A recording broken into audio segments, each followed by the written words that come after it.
নবনীরদনিন্দিত কান্তিধারম রসসাগর নাগর भूपवरं। हरे कृष्णा, दंडवत प्रणाम। हम लोग श्रीमद् भागवतम के तीसरे स्कंद में हैं। 27वां अध्याय चल रहा है। आज हम लोग श्लोक संख्या 28 से कंटिन्यू करेंगे, 28 से 30 तक करेंगे। श्रीमद् भागवतम 3.27.28 टू 30, 28 नंबर श्लोक। मद भक्त प्रतिबुद्धार्थो, सब बोलिए। मद भक्त प्रतिबुद्धार्थो मद प्रसादेन भूयसा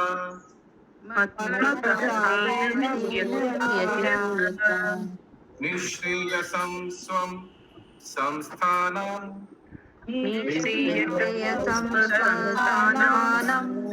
कैवल्याख्यं मदाश्रयम्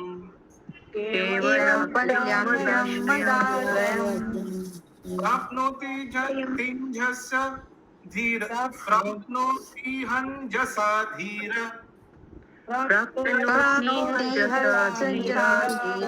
सदृशा छिन्न संशय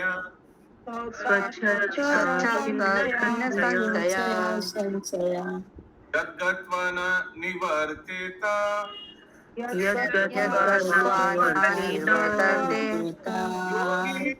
विनिर्गमे।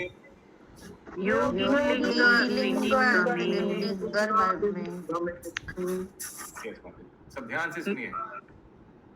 मेरा भक्त मेरी असीम अहेतु की कृपा से वस्तुतः स्वरूप सिद्ध हो जाता है और इस तरह समस्त संशयों से मुक्त होकर वह अपने गंतव्य धाम की ओर अग्रसर होता है, जो मेरी शुद्ध चेतना की आध्यात्मिक शक्ति के अधीन है। जीव का यही चरम सिद्धि गंतव्य स्व संस्थान है। इस शरीर को त्यागने के बाद योगी भक्त उस दिव्य धाम को जाता है जहां से वह फिर कभी नहीं लौटता। ओके, बहुत सिंपल है। अनुवाद तात्पर्य। वास्तविक आत्म साक्षात्कार का अर्थ है भगवान का शुद्ध भक्त बन जाना। भक्त के अस्तित्व का अर्थ होता है भक्ति का कार्य तथा भक्ति का विषय। अंततः श्री भगवान तथा जीवों को समझना ही आत्म साक्षात्कार है। अपने को जानना। फिर से पढ़िए। भक्त के अस्तित्व का अर्थ होता है भक्ति का कार्य तथा भक्ति का विषय। The existence, very very important sentence, शुभंकरी माता जी। The existence of a devotee implies, माने भक्त है इसका अस्तित्व का कैसे पता चलेगा? Implies the function of devotion and the object of devotion. Function of devotion है भक्ति का कार्य। Object कौन है? Object को हिंदी में क्या लिखा गया? विषय। विषय, विषय कौन है? Object of devotion कौन है? श्री कृष्ण, भगवान कृष्णचंद्र। Yes, okay। तो ये दो चीज होगा तो भक्त है। एक तो भक्ति कर रहा है, लेकिन किसके प्रति कर रहा है? भगवान के प्रति। भक्ति और भगवान, यहाँ पर विषय तो बहुत लक्ष्य हो गया। एब्सोल्युटली, ऑब्जेक्ट, लक्ष्य, डेस्टिनेशन। यस, आगे। तिथि। हाँ, रेखा माता जी क्या बोल रहे हैं आप? जा म्यूट करो। सॉरी प्रभु जी। हाँ बोलो, आवाज म्यूट कर दिला। अच्छा बोलो। सॉरी प्रभु जी, वो घर में बात कर रही थी। सॉरी। ओह अच्छा, हम सोचा आप कुछ उत्तर दिया। अच्छा, यस, निर्गुणा लिंबरी माता जी प्लीज कंटिन्यू। अपने को जानना तथा भगवान और जीव के बीच प्रेमा भक्ति का आदान प्रदान ही वास्तविक कंटिन्यू कीजिए, जहाँ वो सेंटेंस से कंटिन्यू कीजिए प्लीज। आत्मा साक्षात्कार। वास्तविक आत्म साक्षात्कार का अर्थ है भगवान का शुद्ध भक्त बन जाना। भक्त के अस्तित्व का अर्थ होता है भक्ति का कार्य तथा भक्ति का विषय। अंततः श्री भगवान तथा जीवों को समझना ही आत्म साक्षात्कार है। अपने को जानना तथा भगवान और जीव के बीच प्रेमा भक्ति का आदान प्रदान ही वास्तविक आत्म साक्षात्कार है। इसे निर्विशेषवादी या अन्य अध्यात्मवादी प्राप्त नहीं कर सकते। वे भक्ति योग के विज्ञान को नहीं समझ सकते। भगवान की असीम अहेतु की कृपा से ही शुद्ध भक्त को भक्ति प्रकट होती है। भगवान ने इसे यहाँ पर विशेष रूप से मत प्रसादेन मेरी विशेष कृपा से कहा है। निर्विशेषवादी ये सब भक्ति को समझ नहीं पाएगा, क्यों? आदान प्रदान ही नहीं होगा कुछ। निर्विशेषवादी जो उनका लक्ष्य है, उनका कोई आकार ही नहीं है, क्या आदान प्रदान करेगा? या आगे भगवत गीता में भी इसकी पुष्टि हुई है।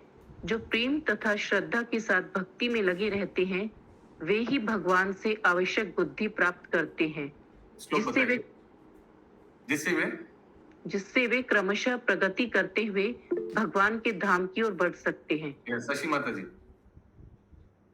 तेषां सततयुक्तानां भजतां पूर्वकृतं ददामि बुद्धियोगं तं येन मां येन मां उपयान्ति। Very good, very nice. बाकी लोग हाथ क्यों नहीं उठाया? क्लिक नहीं हुआ? जो कंटिन्यूअस तेषां सतत युक्तानां, इसी से पता चल जाता है। ओनली पढ़िए, कैसे कनेक्ट करेंगे हम लोग श्लोक नंबर? फिर से पढ़िए वो सेंटेंस। भगवत गीता में भी इसकी पुष्टि हुई है। जो प्रेम तथा श्रद्धा के साथ भक्ति में लगे रहते, भगवत गीता में भी इसकी पुष्टि हुई है। टंग एंटेना ऊपर उठ जाएगा। भगवत गीता का कौन सा श्लोक? हाँ, अभी मैचिंग कराना है। यस, फिर क्या पुष्टि हुई है? जो प्रेम तथा श्रद्धा के साथ भक्ति में लगे रहते हैं। हरे कृष्ण। प्रेम तथा श्रद्धा, दिलीप प्रभु, भजता प्रीति पूर्वकम, प्रेम तथा श्रद्धा के साथ। तुरंत वही तो उसी से पता चल जाएगा। और भी प्रभुपाद हिंट दे रहा है आगे। और क्या लिखा है? वे ही भगवान से आवश्यक बुद्धि प्राप्त करते हैं। ददामी बुद्धि योगम तम, और आपको हिंट मिल गया। और फिर जिससे वे क्रमशः प्रगति करते हुए भगवान के धाम की ओर बढ़ सकते हैं। सो वो ज्ञान से, वो बुद्धि से आप वापस आ सकते हैं, भगवान बताते हैं।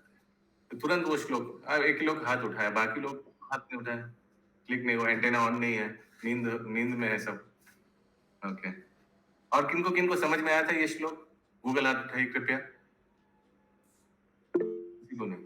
रेखा माता जी को, 2 जन को। ओके, आगे संगीनी माता जी को। ओके, निःश्रेयस का अर्थ है चरम गंतव्य। स्वसंस्थान सूचित करता है कि निर्विशेषवादियों के ठहरने का कोई विशेष स्थान नहीं होता। वे अपने व्यक्तित्व का समर्पण इसलिए करते हैं जिससे जीवित स्फुलिंग भगवान के दिव्य शरीर से उद्भूत निर्गुण तेज में लीन हो जाए। किंतु भक्त का एक निश्चित धाम होता है। सारे लोग सूर्य प्रकाश में थमे हुए हैं, किंतु सूर्य प्रकाश का कोई विशेष स्थल नहीं है। जब कोई किसी लोक में पहुंच पीएस पंकज को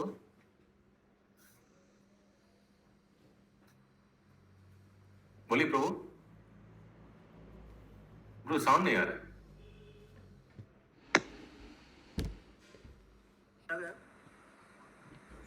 हाँ, बोलिए।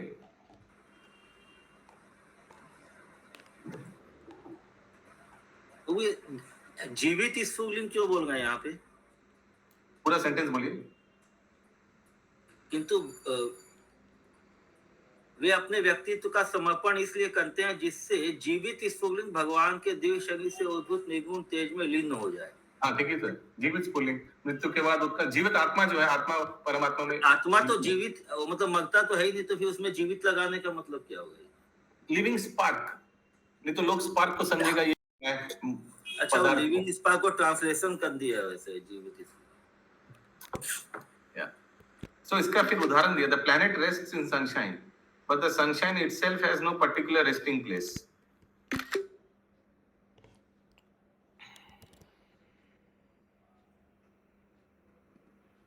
फिर हिंदी में पढ़िए वो sentence, planet rests in sunshine. सारे लोग सूर्य प्रकाश में थमे हुए हैं, किंतु सूर्य प्रकाश का कोई विशेष स्थल नहीं है। वैसे जीवात्मा का कोई विशेष स्थल नहीं है, वो जाएगा कहाँ? हाँ, लेकिन भक्ति योग में फिर आप बोल सकते हो निशिंग लोग जाएंगे, साकेत धाम जाएंगे ना। जो लोग भक्ति योग में नहीं है, निर्विशेषवादी लोग, डेस्टिनेशन क्या है? या तो ब्रह्मज्योति, नहीं तो फिर वापस जड़ जगत। या आगे, जब कोई किसी लोक में पहुंच जाता है तो उसका एक विश्राम स्थल होता है। यस प्रभु जी, ये जो अवार्ड है, सारे लोग सूर्य प्रकाश में थमे हुए हैं, सेंटेंस सब क्या मतलब? यानी सूर्य प्रकाश सारे लोक में है, लेकिन सूर्य का स्थान कहाँ है? कहीं नहीं है। समझ गया क्या? आध्यात्मिक गॉड इज ऑल परमेटिंग, भगवान सब जगह है।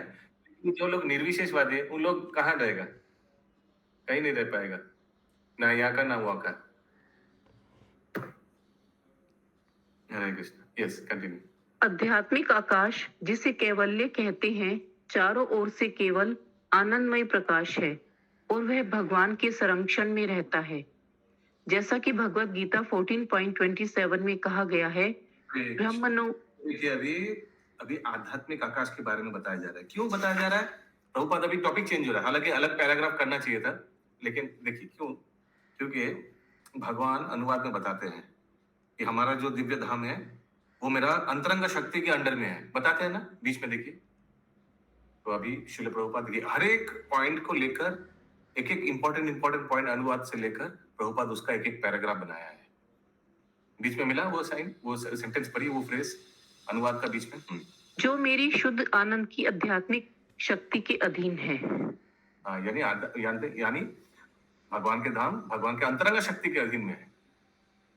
और भगवान हम लोग का जो धाम है माने जड़ जगत एक इनका भगवान के बहिरंग शक्ति के अधीन में है। यस, आगे सब आंख खोल के मन देकर सुनिए दिलीप प्रभु, सब ठीक है। नींद आएंगे से तो खड़े हो जाइए, पानी मारिए, छपका मारिए, लेकिन ये 1 घंटा पूरा फायदा उठाइए। आधा डोंट गिव 50%, गिव 100%। किसी को नींद आ रहा है चिमटी काटिए, जो भी कुछ करिए अपने आप, बट अटेंटिवली भागवतम श्रवण कीजिए। यस, आगे। हरे कृष्ण प्रभु। हरे कृष्ण प्रभु। প্রভু গ্রহগুলি সূর্যের কিরণে বিরাজ করছে, মানে সেকেন্ড স্ট্যান্ডার্ডের 4th লাইনে গ্রহগুলি সূর্যের কিরণে বিরাজ করছে, কিন্তু সূর্য কিরণের কোনো নির্দিষ্ট আশ্রয়স্থল নেই। এটা একটু যতগুলি গ্রহ আছে সব সূর্য কিরণ দিয়ে আলোকিত। আচ্ছা, হ্যাঁ কি না? হ্যাঁ তো? হ্যাঁ হ্যাঁ, একদম কিন্তু একদম। সূর্য কিরণ থাকে কোথায়? Does it have any place? It has no place. না, ওই জন্য কেন বলছে এই জিনিসটা প্রভুপাদ, এই উদাহরণটা কেন দিয়েছে? নির্বিশেষবাদীরা কোথায় যাবে?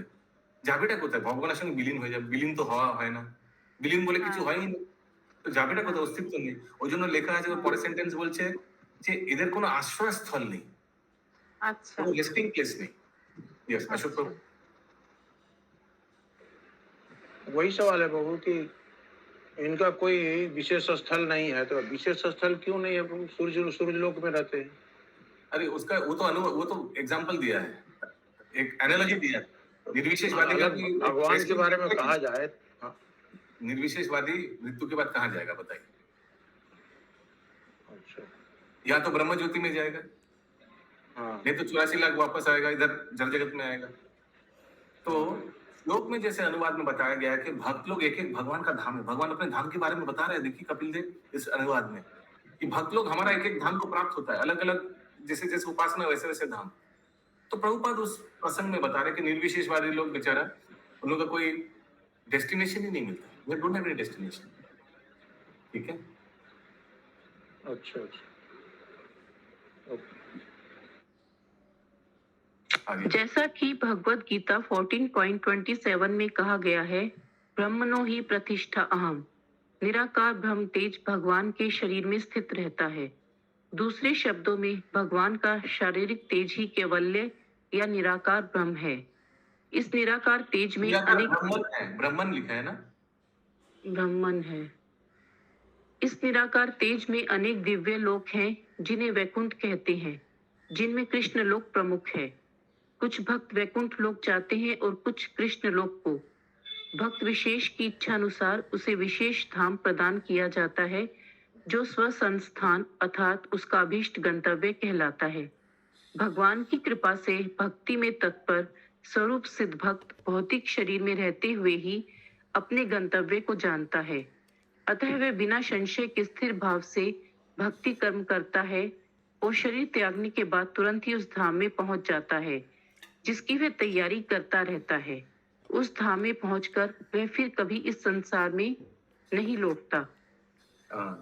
एकदम अनुवाद देखिए कि एकदम मैचिंग विद द अनुवाद। तो ये एक इम्पोर्टेंट चीज बताया कि जड़ जागतिक शरीर में रहकर भी दिलीप प्रभु भक्त को समझ में आ जाता है मैं जाऊंगा कहाँ।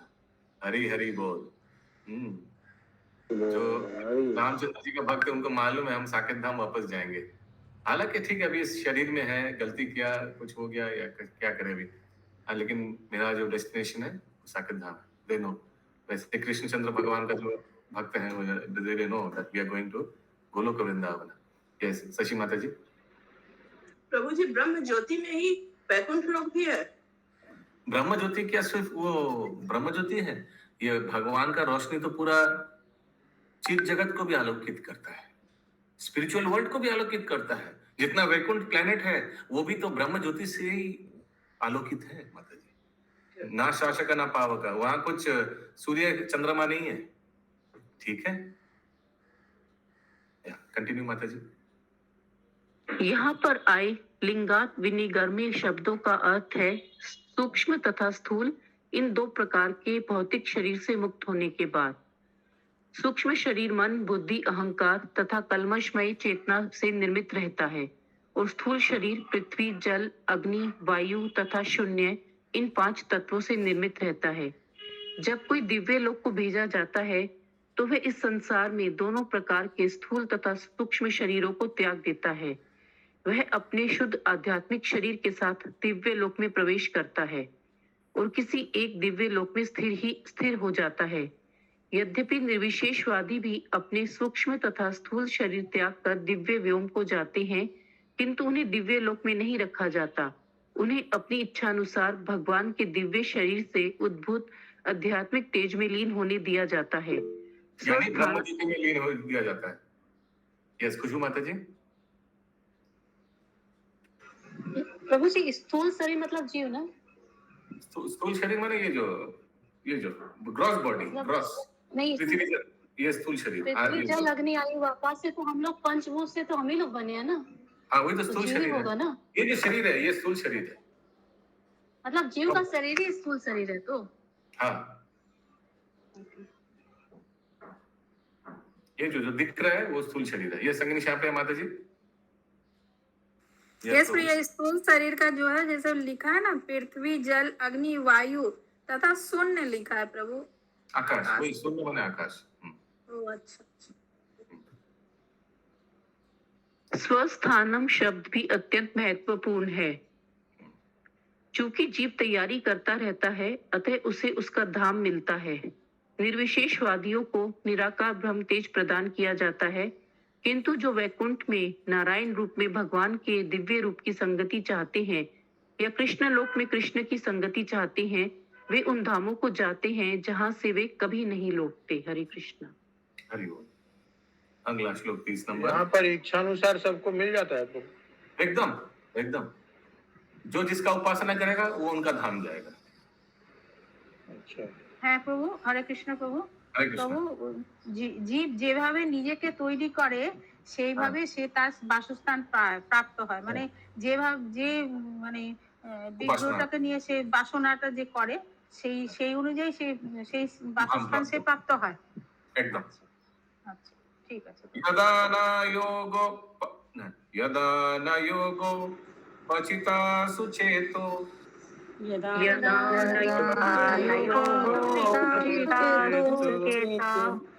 माया सुसिद्धस्य विसजते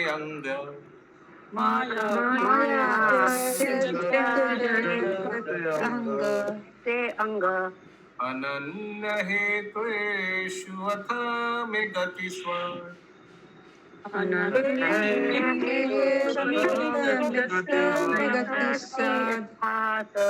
आत्यंतिकी यात्रा न मृत्युहास।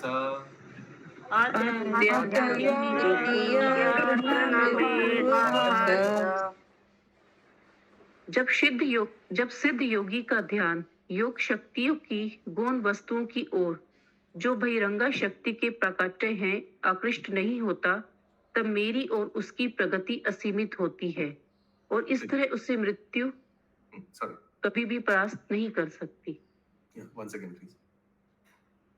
जब सिद्ध योगी का ध्यान योग शक्ति की गौण वस्तुओं की ओर, जो बहिरंगा शक्ति के प्रकाट्य हैं, आकृष्ट नहीं होता, तब मेरी यानी जब कोई योगी ये अष्ट सिद्धि से आकृष्ट नहीं होता। पहले तो एक्चुअली योगी लोग योग साधना क्यों करते हैं?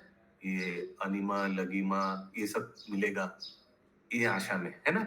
लेकिन जो अच्छा माने जो परफेक्ट योगी है उसको तो ये सब अष्ट सिद्धि से कुछ लेना देना नहीं है, भगवान का ध्यान कर रहा है भगवान प्राप्ति के लिए। तो पहले पहले तो होता है अष्ट सिद्धि के लिए, लेकिन आस्ते आस्ते अशोक प्रभु उनका मन भक्ति की ओर चला गया। तो उसका क्या होता है, फिर से पढ़िए। जब जब सिद्ध योगी का ध्यान योग शक्ति की गौण वस्तुओं की ओर जो बहिरंगा शक्ति के प्राकट्य हैं आकृष्ट नहीं होता, तब मेरी और उसकी प्रगति असीमित होती है और इस तरह उसे मृत्यु कभी भी परास्त नहीं कर सकती। सो ये जो अष्ट सिद्धि है उससे डाइवर्ट हो गया। अष्ट सिद्धि तो माया के अधीन में है, लेकिन अभी उनको अष्ट सिद्धि नहीं चाहिए, अभी भगवत प्राप्ति चाहिए। तात्पर्य হরে কৃষ্ণ প্রভু, পরের লাইনটাই বলা আছে অনুবাদের, তখন তিনি আমার প্রতি আত্যন্তিক গতি প্রাপ্ত হন। আত্যন্তিক গতি মানে इंग्लिश में लिखा है प्रोग्रेस टुवर्ड्स, माने खूब দ্রুত গতিতে এগোচ্ছে ভক্তির দিকে। ও আচ্ছা আচ্ছা আচ্ছা আচ্ছা আচ্ছা, ঠিক আছে প্রভু। सोचिए कोई अगर योगी भक्ति योग में आ गया तो क्या उसका स्पीड क्या होगा भक्ति का। सोचिए हम लोग तो बहुत आलसी है, सुबह उठने में प्रभु जी नींद आता है, ये करता है वो करता है। लेकिन सोचिए अगर कोई योग साधना किया, हिमालय में जाकर तपस्या किया, ठीक है, और बाद में कोई भक्त का कृपा से इस्कॉन में आ गया, तो क्या आप अंदाज लगा सकते हैं उसका कितना माला होगा डेली जब, उसका साधना कितना तेज होगा, कितना तीव्र होगा, भजन पाठ कितना तीव्र होगा। ऐसे हम लोग आप में से भी बहुत भक्त हैं जिनका बैकग्राउंड बहुत तपस्या वाला है, जिनको क्लास में नींद नहीं आता है, बहुत कठोर परिश्रम, बहुत कठोर माने योग होता है ना, किसी किसी का बहुत, they can take away lot of, they can handle lot of शारीरिक कष्ट, बहुत है बहुत कुछ यू नो, बहुत शारीरिक कष्ट उठा सकते हैं। So, वो लोग जब वैसे व्यक्ति जब भक्ति में आता है तो इमेजिन कितना तीव्रता से भक्ति कर सकता है। सोचिए किसी किसी का आदत है, मैं प्रभु जी एक एक दिन में एक एक मोटी किताब खत्म कर देता, एक बार पढ़ना बैठता तो खत्म, 3-4 घंटा में एक साथ खत्म कर देता। ऐसा होता है ना, बहुत लोग होता है ना, आप में से भी बहुत है शायद वैसे।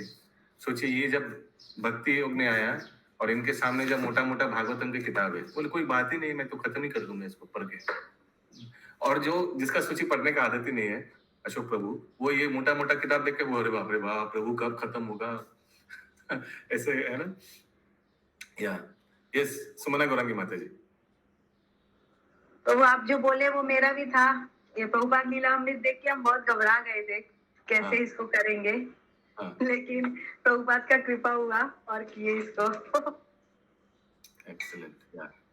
और प्रभु यहाँ पे जैसे योगी लोग का बोल रहे हैं, तो योगी लोग तो ज्यादा करके परमात्मा के मतलब ध्यान करते अपने हृदय में, तो वे लोग तो भक्ति वाला तो प्रोसेस उनका है ही नहीं, उनका तो सेवा वाला कॉन्सेप्ट वाला योगी कर रहा है, ये तो अच्छा योगी है, ये तो भक्ति योगी है।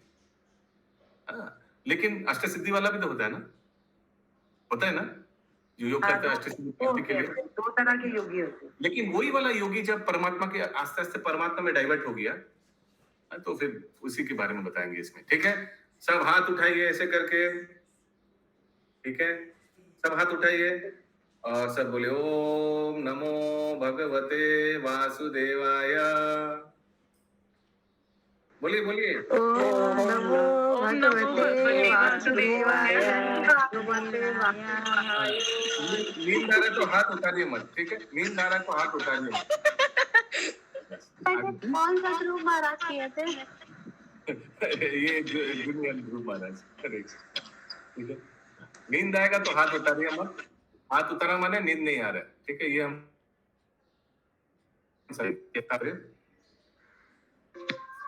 प्रभु बैकग्राउंड में म्यूजिक हो गया, अब किसी और को पढ़ना होगा। अच्छा, मेरा ये बर्ड वाला म्यूजिक आ रहा है क्या अभी? नहीं बोल गया पंची। प्रभु ये नींद वाला कॉन्सेप्ट ऐसा है कि हाथ उतारे नीचे करे, कब आ जाएगा धोखा दे देगा मालूम नहीं चलता है। अरे प्रभु लेकिन मॉर्निंग में था बर्ड वाला म्यूजिक। एनीवेज, यस सुषमा माता जी प्लीज कंटिन्यू पंखा ऑफ करके। हाँ प्रभु जी, एक सेकेंड।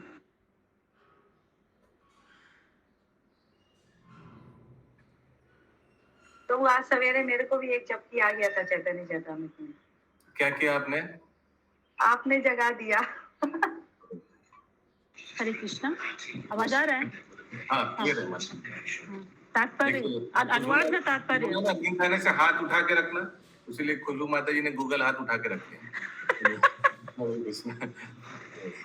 अरे वो अनुवाद तात्पर्य पढ़े प्रभु जी ने अनुवाद हो गया था, गलती से हो गया था।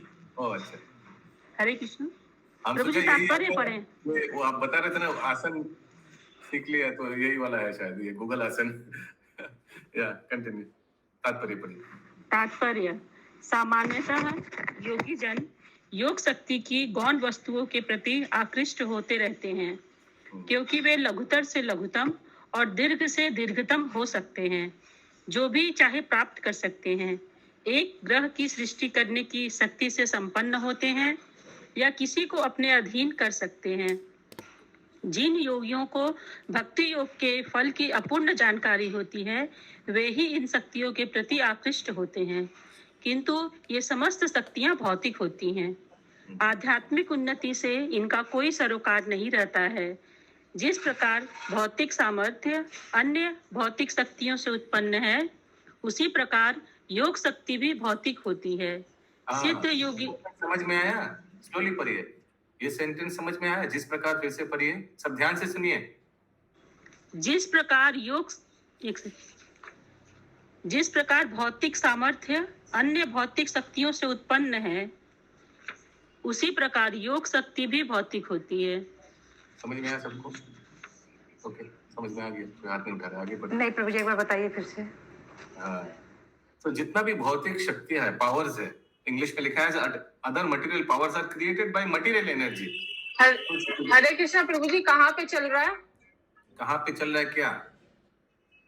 ये Online कौन सा श्लोक का चल रहा है? ये लास्ट वाला तात्पर्य, लास्ट वाला, इस अध्याय का लास्ट वाला तात्पर्य। ओ, ठीक है, ठीक है। तो फिर से पढ़िए वो सेंटेंस। जिस प्रकार भौतिक सामर्थ्य अन्य भौतिक शक्तियों से उत्पन्न है, उसी प्रकार योग शक्ति भी भौतिक होती है। हाँ, योग शक्ति माने ये अष्ट सिद्धि, ये भी भौतिक होता है। जिस प्रकार सोचिए शारीरिक कोई शक्ति, सोचिए आपको अगर मसल्स आ गया, तो क्या ये भक्ति करने के लिए आ गया? नहीं, कोई डंबल वंबल उठाया होगा, भौतिक पदार्थ से भौतिक शक्ति मिला है। जिस प्रकार भौतिक पदार्थ से भौतिक शक्ति मिलता है, उस प्रकार ये जो अष्ट सिद्धि है, ये भी भौतिक ही है, भौतिक चीज से मिला है। कोई एक सिद्धि का प्रैक्टिस किया होगा, पानी में चलने वाला। अगर कोई म्यूट कीजिए, प्रभुपाद को आकर कोई बताया था ना कि 30 साल में एक योगी प्रैक्टिस करके ये कर लिया, क्या पानी में चल करके इस पार उस पार हो सकता है। प्रैक्टिस करते करते करते करते, तो ये तो आध्यात्मिक नहीं बोलेंगे, तो भौतिक कार्य किया, करते करते करते इसको सिद्धि मिल गया। सचमुच वो पानी से इस पार से उस पार पैदल जा सकता था, तैरना नहीं पड़ता था। तो श्रील प्रभुपाद ने क्या उत्तर दिया सुमना गौरंगी माता जी?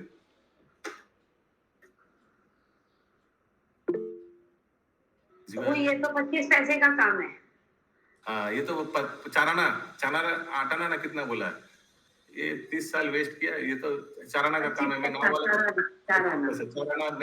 वाले मैं एक नाव वाले को दे दूंगा, वो तो ऐसे हमको क्रॉस करा लेगा, इसके लिए 30 साल गंवाने का क्या मूर्खता है? प्रभुपाद ने उत्तर दिया। ठीक है, आशा करता हूं अष्ट सिद्धि भी भौतिक, ये योग शक्ति में आता है, एकदम भौतिक है। वो तो अभी उदाहरण दिया ना, प्रैक्टिस करते करते ये सिद्धि आ जाएगा, कोई बड़ी बात नहीं। हनुमान जी को भी तो माता जानकी ने दिया था, अष्ट सिद्धि नौ निधि के दाता असवर्धिन जानकी माता। उनको तो एकदम प्राइज में मिल गया, उनको प्रैक्टिस नहीं करना पड़ा, उनको प्राइज में मिल गया, क्योंकि पवन पुत्र थे। लेकिन उन्होंने यही अष्ट सिद्धि को किस लिए यूज किया? भगवान की सेवा में। हाँ, लेकिन हम लोग देखते अधिकतर योगी, जो भौतिक योगी होता है, ये सब अष्ट सिद्धि किस लिए यूज करता है? अपनी साधना के लिए। हाँ, अपने ख्याति के लिए, अपनी इंद्र तृप्ति के लिए प्रभु, इंद्र तृप्ति के लिए, पैसा कमाने के लिए। आप लोग दिखना चाहते हैं तो फिर देखिएगा, ये जो हम लोग का बाबू घाट में क्या होता है, गंगा सागर मेला होता है, तो कैंप शिविर बिठाता है ना, तो उसमें बहुत देख पाएंगे आप लोग जाकर। ये सब नागा सन्यासी वन्यासी बाबा लोग हैं, उन लोग कुछ कुछ कर पाता है। कोई ऐसा करके आपको ऐसे ध्यान में बैठेगा 2 फीट ऊपर, हरे कृष्णा, हाँ ये होता है। तो वो तो देख वो के हमने ही जाने राधानाथ स्वामी महाराज के बारे में भी सुना था। हाँ, ये तो उस बुक में है। वो बाजू वाला जब वो महाराज जब तपस्या कर रहा था, भक्त लोग को ऐसे ही मिल जाता है अस्वस्थ, इसके लिए प्रयास नहीं करना पड़ता है। तो बाजू वाले ने बताया था, परम पूज्य राधानाथ स्वामी महाराज देख रहे बाजू में जब कर रहा है तब कर रहा है, 2 फीट ऊपर है जमीन से। So they get like that only, उनके लिए इसके लिए प्रयास नहीं करता है भक्त लोग। ठीक है, मे भी आप लोग का भी होता होगा, लेकिन पता नहीं चलेगा, वीडियो तो ऑफ रहता है सुबह। आगे। सिद्ध योगी का मन किसी भी भौतिक शक्ति से आकृष्ट नहीं होता है, वह तो एकमात्र परमेश्वर की अमिश्रित भक्ति से आकृष्ट होता है। भक्त के लिए ब्रह्म तेज में लीन होना नारकीय है और उसे योग शक्ति अर्थात योग शक्ति की प्रारंभिक सिद्धि, इंद्रियों को वश में करने की शक्ति स्वतः प्राप्त हो जाती है। फिर से ये सेंटेंस समझ में नहीं आया। सिद्ध योगी का मन किसी भी भौतिक शक्ति से आकृष्ट नहीं होता है, वह तो एकमात्र परमेश्वर की अमिश्रित भक्ति से आकृष्ट होता है। भक्त के लिए ब्रह्म तेज में लीन होना नारकीय है और उसे योग शक्ति अर्थात योग शक्ति की प्रारंभिक सिद्धि, इंद्रियों को वश में करने की शक्ति स्वतः प्राप्त हो जाती है। Okay, एक second. For a devotee, the process of merging into the Brahman effulgence is considered to be hellish, and yogic power, or the preliminary perfection of yogic power, to be able to control the senses, is automatically achieved. Hari बोल। तो भक्त के लिए ये इंद्रियों को संयम में रखना, ये ऐसे ही मिल जाता है। इंद्रियों को तो ऐसे ही संयम हो जाता है, जीवा संयम हो जाता है, प्रसाद के अलावा कुछ नहीं, आंख कान ये सब संयम ऐसे ही हो जाता है। इसके लिए कोई सिद्धि प्राप्त करने का दरकार नहीं होता। ये जो बेसिक जो है रिक्वायरमेंट एक योगी सिद्धि योग के लिए, ये सब भक्त लोग को ऐसे ही मिल जाता है। क्या आगे? उच्चतर लोक जाने को भक्त केवल माया जाल मानता है। भक्त का ध्यान केवल श्री भगवान की प्रेमा भक्ति में केंद्रित होता है। उच्चतर लोक जाना मतलब ये 14 भुवन में शुभंकरी माता जी वो कोई तप लोक, ज्ञान जन लोक, महर लोक, ब्रह्म लोक जाना नॉट रिक्वायर्ड, कोई दरकार नहीं है। या आगे? भक्त का ध्यान केवल श्री भगवान की प्रेमा भक्ति में केंद्रित होता है, अतः मृत्यु की शक्ति उस पर कोई प्रभाव नहीं डाल सकती। ऐसे भक्ति में स्थिति में सिद्ध योगी को अमर ज्ञान तथा आनंद का पंथ प्राप्त हो सकता है। हाँ, मृत्यु कोई फर्क नहीं पड़ता उसको। जैसे हम लोग देखते परीक्षित महाराज के केस में, जैसे हम लोग देखते चित्रकेतु के केस में, उसको श्राप मिल गया, जाओ नीचे जाओ, वृत्रासुर बनो, असुर बनो। वो तो क्या फर्क पड़ता है? कोई फर्क नहीं पड़ता। असुर का योनि में भी वो भक्ति करेगा, ठीक ना? तो इसीलिए शिव जी ने पार्वती देवी को बोला, नारायण परा सर्वे ना कुतश्चन विभ्रते। ये नारायण का परायण भक्त है, इसको कोई फर्क नहीं पड़ेगा। स्वर्ग अपवर्ग नरकेशु अपितुल्यर्थ दर्शना। इसके लिए स्वर्ग अपवर्ग सब नरक सब एक जैसा है, कहीं भी भेजिएगा वो भक्ति करेगा, कोई फर्क। इसलिए श्रील प्रभुपाद को एक भक्त ने पूछा था, प्रभुपाद अगले जन्म आप कहाँ रहेंगे? तो प्रभुपाद ने बोला मिशन नरक। हरे कृष्ण, नरक में जाकर प्रचार करेंगे, हेलिश प्लैनेट्स। लास्ट पर ये 10 इस प्रकार श्रीमद् भागवतम के 3 स्कंध के अंतर्गत भौतिक प्रकृति का ज्ञान नामक 27वें अध्याय के भक्ति वेदांत तात्पर्य पूर्ण हुए। हरे कृष्ण। जगत गुरु श्रील प्रभुपाद की जय। जय जय भागवतम की जय। जय। यस, अंकित प्रभु को प्लीज नॉक कीजिए।